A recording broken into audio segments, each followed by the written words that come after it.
Welcome back, guys. Thanks for joining me for another beer review. As you can see, I'm still in my scruffs. Bear with me. And if you can see the bar behind me, it is an absolute shit show. It's a right bloody mess at the moment, so apologies for that. So back with another beer review now, and we are taking a look at one the wife got me for Christmas. I'm doing a lot of clapping, aren't I? Let's stop that clapping. It's one that the wife got me for Christmas from Beers of Europe. And it is a beer that I've had before, and funny enough, I had it in Wetherspoons in Oswestry. They used to do it in there. I'm not sure if they still do it, actually, Spoons, but not reviewed it before, that's for sure, obviously. And it's from Kenya. It's a beer from Kenya, and I'm not sure what I think it's East African Breweries Limited or something brew this beer. And what we've got is a lager, and it's a nice light lager, if you like. Like I say, from Kenya. And this is a bottle of Tusker. There we go. There we go. I quite like the label. I kind of like it and I don't like it. And yeah, I like the crown even more, which is odd because it's very similar. But yeah, it's a pale lager coming in at 4.2%, 500ml bottle. I think you could get two of these for a £5 or even less, I think, when they were in Spoons. She's probably paid about £4 for that, but it doesn't matter because she's hunted out beers in that box that I've not reviewed. So we're going to open it up and see what we get. Now, I don't have a Tusker glass, but Wrexham Lager has black and yellow, doesn't it, on it? So we're going to go with the Wrexham Lager glass. So let's get it cracked open and see what we get. I do like the shape of the bottle as well, slightly different. So let's get it cracked open. Like I say, it's nice and chilled. And what am I expecting? Quite honestly, I'm expecting a beer that's probably quite bland.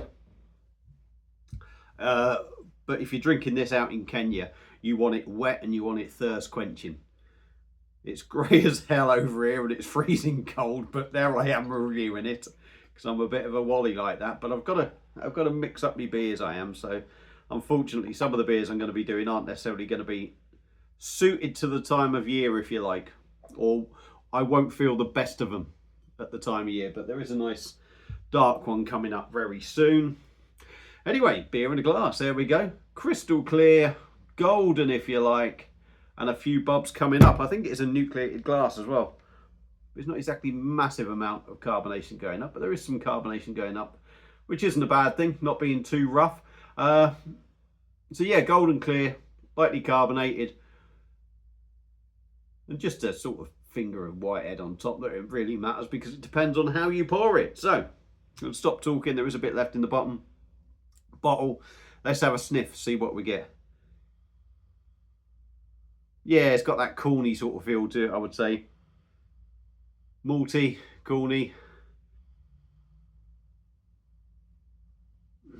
I mean, if there is a citrus note in there, it is the lightest of lightest citrus notes that you're going to pick up, but it may be there. But nothing particularly nasty, it's got to be said. And it does smell like a lager, and that's what you want it to do. So I'm going to give her a top up. I mean, this may taste even better for me because I tell you what, I'm as dry as a nanny goat's knee. My mouth is so dry. So that may be a good representation of the beer, really. I mean, if you're out in Kenya and it's hot, you're going to be dry there and thirsty. So hopefully this is going to do the same. So let's dive in. Tusker from East African Breweries Limited, I believe, out of Kenya. Let's dive in, give it a taste. Cheers.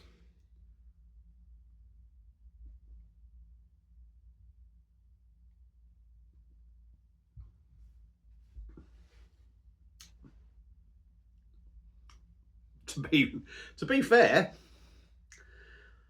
that and a bad. That isn't bad. I mean, it's got that. It has got a little bit of a generic sort of feel. This, you know, the sort of beer that you get in the supermarket. It has got a little bit of that feel, but there's nothing nasty there. Anyway, let's go in again. The first impression I got, apart from it actually tasting pretty decent, was the body of the beer.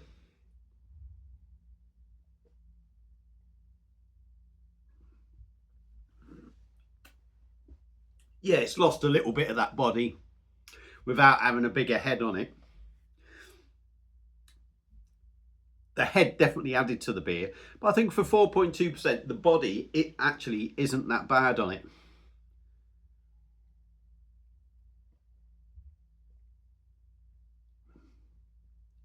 Carbonation's nice and gentle. It's pretty smooth in the mouth and it's pretty soft, it's got to be said. The flavour of the beer, it is slightly bland, but there is flavour there. And it's not bland enough for you to actually think, oh God, this is terrible. It actually makes it really drinkable. Like I say, it's a nice body, low carbonation, nice sort of flavours. Subtle, but nice.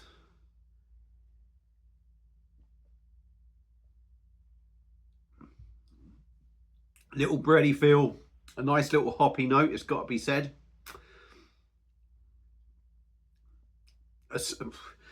Not particularly over sweet or anything. I think picking that that bready feel from the malts, if you like, and that little hoppy bite sort of balances out the beer really well. I think they work well together.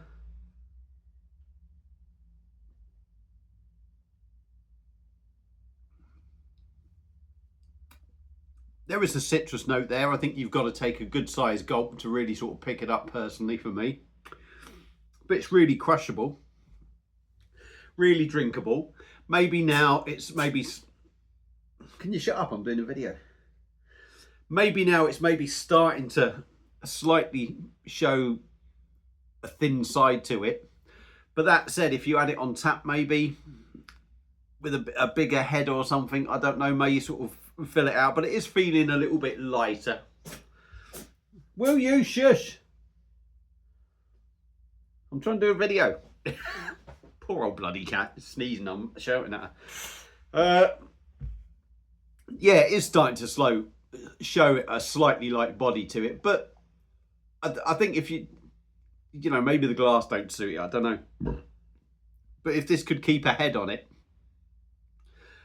I think it would add to that feel, and I don't think you'd notice that lightness. But I think it's a nice little drop actually. It's a nice sort of tasty, easy-going sort of beer. I don't think there's anything particularly nasty in there. 4.2%.